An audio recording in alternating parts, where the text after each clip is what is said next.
J'ai la lourde tâche de vous présenter en 30 secondes la carrière universitaire très fournie du professeur Gérard Irigoyen. Pour ce faire, j'ai choisi de retenir 3 axes pour synthétiser ses nombreuses activités. Le premier axe a trait à l'essence de notre métier, la recherche et la diffusion de connaissances. Gérard Irigoyen a œuvré dans de nombreux champs, 3 principalement. La finance, la gouvernance et l'entreprise familiale, avec un rôle pionnier dans ces 2 derniers domaines, à l'échelle non seulement internationale, mais aussi française. Cela s'est traduit par un nombre impressionnant de publications, j'ai renoncé à les compter, tant sous la forme de communications, d'articles, de chapitres d'ouvrages. J'en ai compté une dizaine sans prendre en compte les rééditions, comme celle annuelle du Lamy Droit du financement, et 2 thèses d'État. Tout ceci avec un souci de transmettre aux étudiants des nombreux diplômes dans lesquels le professeur Gérard Irigoyen est intervenu au cours des années, tant en France qu'à l'étranger. Tout ceci sans oublier également l'encadrement de très nombreuses thèses de doctorat, une centaine. Le second point saillant de la carrière du professeur Irigoyen, c'est la prise de responsabilité. Directeur de diplôme, directeur de l'IAE de Bordeaux pendant 12 ans, président de l'université Montesquieu Bordeaux 4, président et membre élu du Conseil national des universités, membre à plusieurs reprises du jury d'agrégation du supérieur, président et membre du jury d'agrégation du supérieur en Afrique, le CAMES, président fondateur de la Société française de management. Et la liste n'est pas complète. Le moins que l'on puisse dire, c'est que le service de notre communauté a toujours figuré parmi les priorités du professeur Irigoyen tout au long de sa carrière. Engagement qui a d'ailleurs été reconnu puisque Gérard Irigoyen est chevalier de la Légion d'honneur et commandeur dans l'ordre des Palmes académiques. Le troisième pilier de la carrière du professeur Irigoyen, c'est le développement international.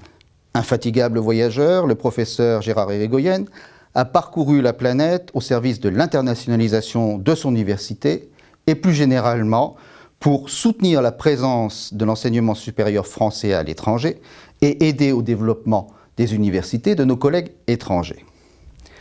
Dans ce cadre, il a ainsi été chargé de mission auprès du recteur de l'OPELF-UREF, la branche universitaire de la francophonie. Il a donné des cours aux 4 coins de la planète, il a délocalisé de nombreux diplômes pour se rapprocher des étudiants, il a encadré de nombreuses thèses de doctorants étrangers. N'en jetons plus. Le professeur Gérard Irigoyen est un citoyen du monde qui fait honneur à notre corps et à notre métier. Sur un plan plus personnel, car un portrait fut-il professionnel ne peut faire abstraction de la personne, j'ajouterai que Gérard est un ami fidèle et loyal, un libre penseur qui pense sans n'être qu'un penseur, pour tout dire, quelqu'un avec qui il est toujours agréable de partager la table.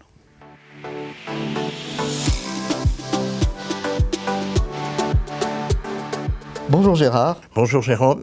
Je suis très heureux de vous interviewer aujourd'hui pour cette vidéo portrait de la FNEJ. Et comme il est de coutume, on va dérouler un certain nombre de questions qui vont porter sur l'ensemble de votre carrière.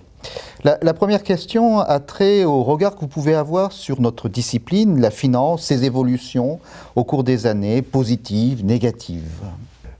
Au cours de ces 40 dernières années, j'ai assisté à une évolution du contenu de la discipline finance dans le sens de son enrichissement. Au départ, la finance était essentiellement, si vous voulez, une finance institutionnelle, avec un ouvrage qui faisait référence à l'époque, le livre de Georges de Palens, et une approche extrêmement comptable. Et progressivement, grâce aux travaux, si vous voulez, des théoriciens, la finance est devenue de plus en plus scientifique et a trouvé son contenu, si vous voulez, théorique. Il y a eu aussi quelque chose qui, pour moi, a représenté un véritable enrichissement de la discipline, c'est le recours à la théorie des organisations. Notamment, si vous voulez, par l'apport de théories comme la théorie de l'agence, qui ont contribué largement, si vous voulez, à enrichir ce contenu de la finance. Autrement dit, je considère qu'au cours de toutes ces années, la finance représente à part entière une discipline qu'il est extrêmement intéressant d'enseigner et qui a pu bénéficier de tous les apports de la recherche, si vous voulez, notamment américaine, et qui a su progressivement se dégager également de ses origines un peu strictement économiques. Voilà.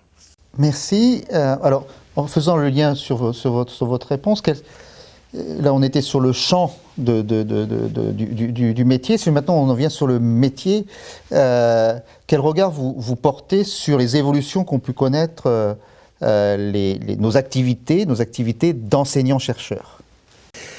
Alors, comme vous le dites justement, Jérôme, nous sommes des enseignants-chercheurs. Et là, je porte un regard quelque peu critique sur l'évolution, si vous voulez, du métier. Il est plus facile à quelqu'un comme moi de le dire, si vous voulez, parce que je considère qu'il n'y a pas eu forcément une amélioration de la situation du métier d'enseignant-chercheur. Je considère qu'à l'heure actuelle, en particulier, le nombre d'heures de cours est beaucoup trop élevé pour réserver une place suffisante à la recherche. Je considère, si vous voulez, que le métier n'a pas évolué, selon moi, dans le sens qui convenait. Sans doute, nous sommes nous-mêmes un peu responsables de cet état de fait. Nous avons tous contribué à multiplier les diplômes. Et donc, qui dit multiplication des diplômes, dit multiplication des heures. Mais je considère que notre métier, le cœur de notre métier, certes, c'est de faire de l'enseignement, mais c'est aussi fondamentalement à faire de la recherche. Parce que la richesse de notre métier, c'est d'alimenter nos cours par la recherche.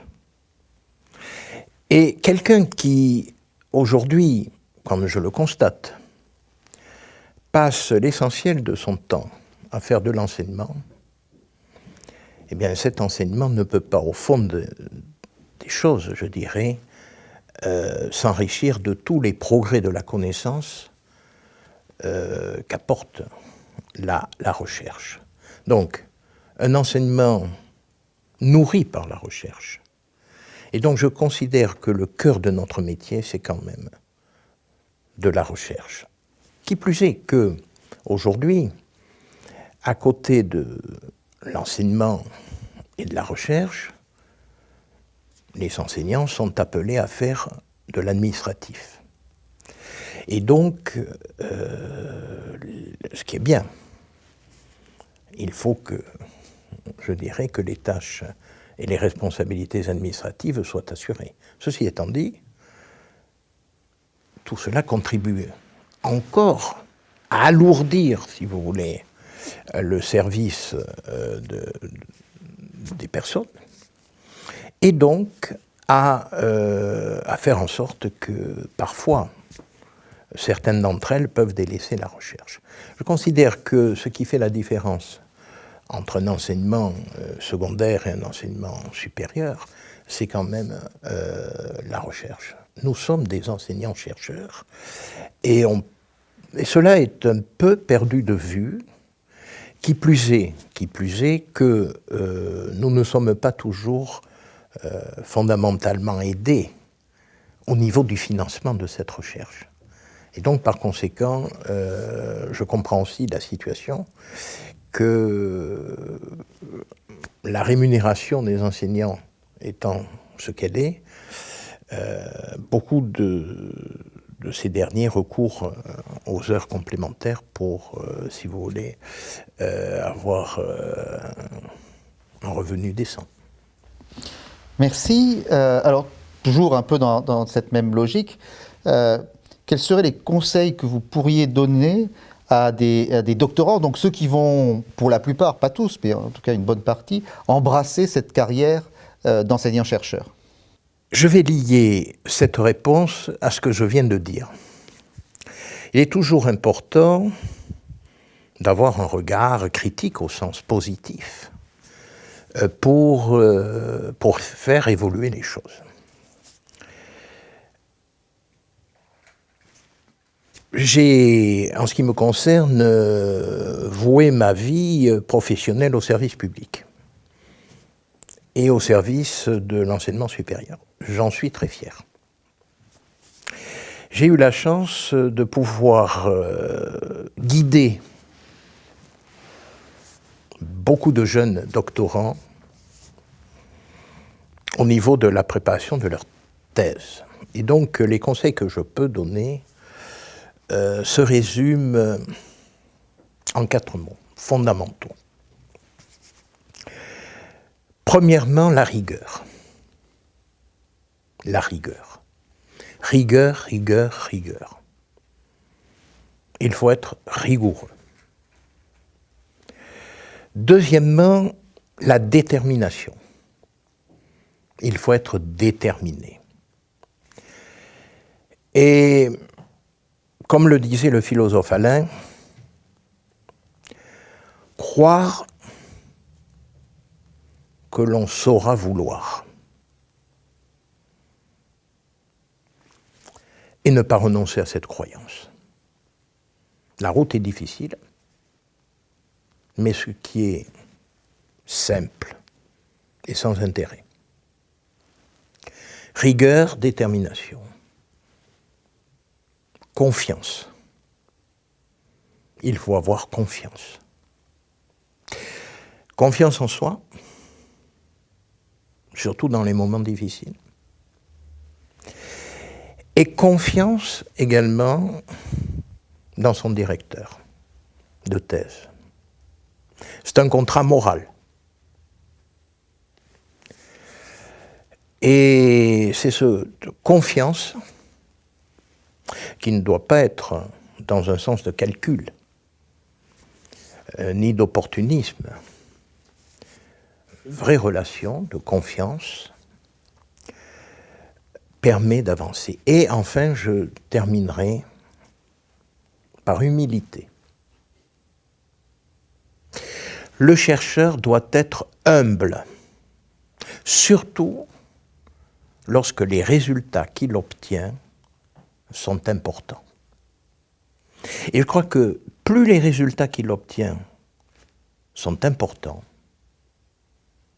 plus le sentiment d'humilité doit être lui-même important. L'humilité est une grande chose. Parce que le chercheur, même s'il a obtenu, et ce qui est le cas quand même de bon nombre de recherches, des résultats intéressants, riches, novateurs, eh bien doit toujours penser qu'au fond, il doit encore progresser. Et je crois que les conseils, Jérôme, j'ai essayé de me les appliquer. Je les ai inculqués. Rigueur, détermination, confiance et humilité. Écoutez, je pense que ça sera de bons conseils pour les futurs doctorants. Alors maintenant, on va venir sur des éléments plus personnels, au-delà des jugements sur, et des conseils que vous pouvez donner aux autres, mais peut-être évoquer d'une part une de vos plus belles réussites ou une de vos plus grandes satisfactions, et ensuite non pas un échec, mais un regret que vous pourriez avoir par rapport à votre très nourrie et très riche carrière. Quand on regarde, si vous voulez, quand on monte sur la montagne et qu'on regarde dans la vallée, et la vallée pour moi ce sont toutes ces années passées, Il y a bien sûr des choses dont on est fier, mais on est fier d'avoir pu contribuer à les faire, en se disant toujours pourvu qu'elles perdurent. Alors, il y aurait beaucoup de choses, si vous voulez, que je considère comme étant importantes, ayant toujours été au service de l'action. Et la chance que j'ai eue d'obtenir grâce à la confiance de mes collègues, des responsabilités administratives, parce que c'est à ce niveau-là qu'on peut faire des choses. Et si vous voulez, il y a quelque chose qui, pour moi, a été important parce que ça s'est fait contre vents et marées. Et c'est ce qui est intéressant, finalement. D'imposer un point de vue. Et seul le pouvoir vous permet de l'imposer, souvent. Qui peut être un pouvoir d'influence, au sens de Mintzberg. Eh bien, je vous dirais, ça me ramène vers les années 95. Lorsque j'ai imposé l'apprentissage à l'université, à une époque, si vous voulez, où personne n'y croyait. Et personne à l'université, j'entends, savait exactement ce que signifiait l'apprentissage. Beaucoup de railleries, beaucoup de moqueries, et quand même la confiance qu'on m'a accordée, bon, si tu te lances là-dedans, on te laisse faire.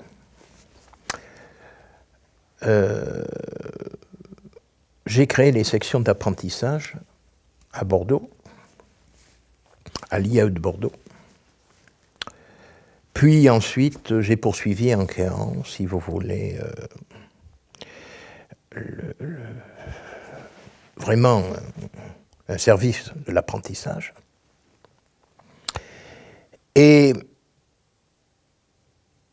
concomitamment, et même avant, si vous voulez, parce que c'est une croyance que j'ai, un autre point de fierté qui était antérieur, mais qui pour moi a été extrêmement important, lorsque je fus élu directeur de l'IE de Bordeaux, c'est d'avoir dédoublé à l'époque les DESS, puisqu'on des DESS, formation initiale, formation continue. Pour permettre précisément, si vous voulez, à certaines personnes de pouvoir accéder à un diplôme de l'enseignement supérieur et développer la formation continue. Voilà. Je crois que formation continue, puis, si vous voulez, apprentissage, j'en suis fier. Voilà, j'en suis très fier. Parce que dans le monde universitaire de l'époque, aujourd'hui c'est un lieu commun que d'évoquer ces choses, mais à l'époque c'était pas du tout gagné d'avance et c'était pas véritablement dans les mœurs, en tout cas, à Bordeaux. Le regret, écoutez, je ne répondrai pas à cette question parce que, vous savez, on fait ce qu'on peut. On a fait des choses, on n'en a pas fait d'autres. Et finalement, quand je regarde tout ça, non, je n'ai pas de regrets. Je n'ai pas fait des choses parce que le temps ne m'a pas permis de les faire. Mais ce que j'ai pu faire, je n'ai aucun regret. Très bien. Maintenant, pourriez-vous nous citer un ouvrage qui a été marquant pour vous, qui vous a inspiré au cours de votre carrière, tant sur le plan personnel que professionnel? J'aime beaucoup cette question. Parce que d'abord, si vous voulez, la lecture m'a accompagné depuis, je dirais, l'âge de 12-13 ans. Un livre permet toujours une rencontre. Et il y a effectivement un livre qui est toujours d'ailleurs d'actualité pour moi dans ma vie, qui a été extrêmement marquant. Je vais vous dire de quel livre il s'agit, bien sûr, mais j'ai lu ce livre en préparant, à l'époque, une séance de travaux dirigés, quand j'étais étudiant donc, en sciences économiques en 3e année, sur le cours d'histoire de la pensée économique. Et j'avais un exposé à faire sur François Quesnay et le mouvement physiocrate. Et en faisant des recherches, le hasard a fait que je tombe sur un livre qui, au départ, on n'aurait pas pu penser qu'il allait me servir pour faire cet exposé. Et le livre de Michel Foucault, Les mots et les choses. Eh bien, effectivement, non seulement j'ai trouvé en lisant ce livre des développements passionnants sur l'explication du tableau économique de Quesnay, mais c'est un livre qui ne m'a jamais quitté. J'y puise toujours une source de grand plaisir. Il m'a permis d'approfondir l'œuvre de Foucault. Et surtout, si vous voulez, de comprendre ce que les sociologues et les philosophes ont pu apporter en matière de connaissance et de prise en compte du pouvoir. C'est par la lecture de Michel Foucault que j'en suis venu à Mintzberg et au pouvoir dans les organisations. Foucault était un philosophe également du pouvoir, de la compréhension des pouvoirs et du pouvoir. Et si je me suis passionné pour la gouvernance et pour la prise en compte du pouvoir, je le dois sûrement au départ à Michel Foucault. Et ce livre, je peux vous assurer qu'il est toujours proche de moi, et c'est certainement, effectivement, de l'ensemble de tout ce que j'ai pu lire, le livre qui, pour moi, est le plus marquant. Merci beaucoup. Alors, pour conclure, une dernière question qui va avoir trait à la place importante qu'a occupée au cours de votre carrière le développement international, puisque vous avez beaucoup voyagé, non pas à la fois pour le plaisir, mais également pour le développement de nos universités. Et j'aimerais que vous puissiez nous donner votre avis, un regard sur la dimension internationale de nos institutions, de notre métier, avec peut-être un petit focus sur une région du monde qui vous a particulièrement attiré, dans laquelle vous êtes particulièrement intervenu, l'Afrique.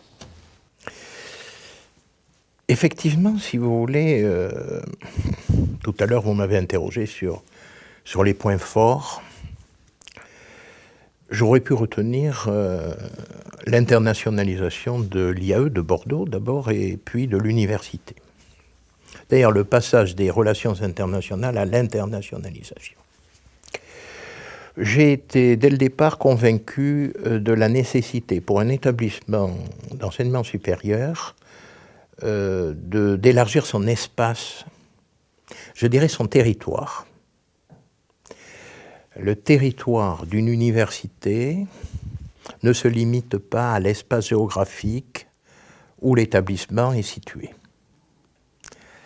Le territoire d'une université, c'est un territoire conceptuel. Et j'ai considéré toujours que les étudiants, les collègues formés un peu partout dans le monde, c'était un peu du territoire de notre université. Oui, je suis à fond pour le développement international. Il n'y a pas pour moi d'établissement performant, au sens de la performance, si cet établissement n'a pas une dimension à l'international. Donc non seulement et bien entendu recevoir des étudiants étrangers pour contribuer à leur formation, comme disait Rudyard Kipling, former les petits dômes. Et permettre à ces petits dômes ensuite eux-mêmes de former d'autres générations. Le développement économique, j'en ai toujours été convaincu, passait par la formation, et nous avions, nous, un rôle essentiel à jouer. C'est une de mes valeurs, je le dis parce que j'y crois beaucoup. L'internationalisation permet, par les déplacements qu'il provoque évidemment, de rencontrer des personnes, de les connaître. Et vous savez, moi qui suis de Bordeaux, je reprends toujours à mon compte ce que disait Michel de Montaigne dans les essais, de frotter sa cervelle contre Issel. Donc de frotter sa cervelle contre celle d'autrui pour apprendre à mieux connaître les autres et donc à être plus tolérant. Oui, il y a une zone géographique qui a été chère à mon cœur, on peut le dire comme ça, sans être dans l'émotion, c'est l'Afrique, et l'Afrique subsaharienne en particulier, et l'Afrique maghrébine.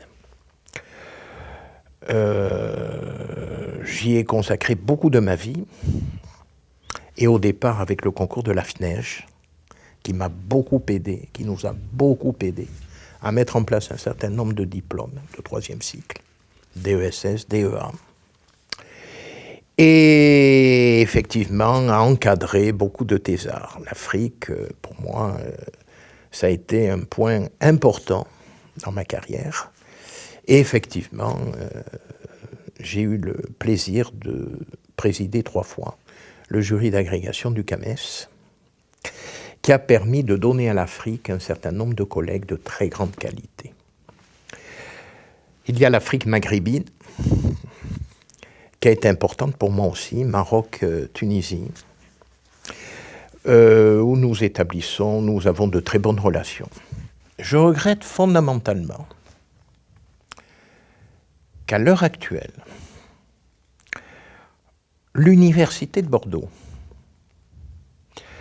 ne comprenne pas bien, semble-t-il, l'importance que peut représenter pour une université les délocalisations. Le fait de partager ses propres diplômes avec des étudiants qui sont dans d'autres pays. Je suis particulièrement attristé de voir qu'un établissement comme l'IAE de Bordeaux, aujourd'hui, ne soit plus autorisé à avoir des programmes délocalisés. Je le regrette pour l'université. Ça va à l'encontre de tout ce que je vous ai dit et de tout ce en quoi je crois, en tout cas. Merci beaucoup Gérard. Ainsi se termine notre interview et j'ai été très heureux de pouvoir partager ce moment avec vous. Merci à vous Jérôme, et moi aussi j'ai été très heureux que vous m'interrogiez.